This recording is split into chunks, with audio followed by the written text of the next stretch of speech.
Hi guys, welcome to our channel. మీరు first time కానీ మన వీడియో చూస్తుంటే సబ్స్క్రైబ్ చేసుకోండి, అలాగే బెల్ ఐకాన్ని అలా పెట్టుకోండి. మనమైతే మళ్ళీ పప్పీస్ తీసుకోవడం జరిగింది. ప్రెజెంట్ వచ్చేసి పమేరియన్ పప్పీస్ అవైలబుల్ ఉన్నాయి, male and female. 2 male puppies 1 female puppy available ఉంది. పప్పీ అది వచ్చేకి 42 days డివార్మింగ్ అనేది కంప్లీట్ అయింది. పప్పీ ప్రైస్ వచ్చేకి మేల్ పప్పీ ప్రైస్ వచ్చి జస్ట్ 4500కి తీసుకోవడం జరిగింది.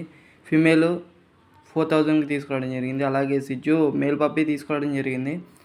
కాంపాక్ట్ సైజు, చాలా షార్ట్ సైజ్ పప్పీ తీసుకోవడం జరిగింది. పప్పీ ఉన్న లొకేషన్ వచ్చి హైదరాబాద్. ఇంకా జస్ట్ 10,000కి తీసుకోవడం జరిగింది పప్పీస్ కావాలంటే స్క్రీన్ మీద కనపడుతున్న నెంబర్కి మెసేజ్ కానీ కాల్ కానీ చేయండి. మన దగ్గర ఆల్ టైప్స్ ఆఫ్ పెట్స్ అనేది అవైలబుల్ ఉంటాయి. 365 days మీకు ఏ పప్పీ కావాలన్నా మన 24 hours అరేంజ్ చేయడం జరుగుతుంది. మీరు ఎక్కడున్నా ఏపీ కానీ తెలంగాణ కానీ ట్రాన్స్పోర్ట్ కూడా అవైలబుల్ ఉంది. మీకు పప్పీస్ కావాలంటే కాల్ కానీ మెసేజ్ కానీ చేయండి, లేదా మీ దగ్గర ఉన్న పప్పీస్ని యూట్యూబ్లో సేల్ చేయాలనుకుంటే మన వాట్సాప్ ఛానల్ మెసేజ్ చేయండి. మీరు ఫస్ట్ టైం కానీ మన వీడియో చూస్తుంటే సబ్స్క్రైబ్ చేసుకోండి. And thank you for watching.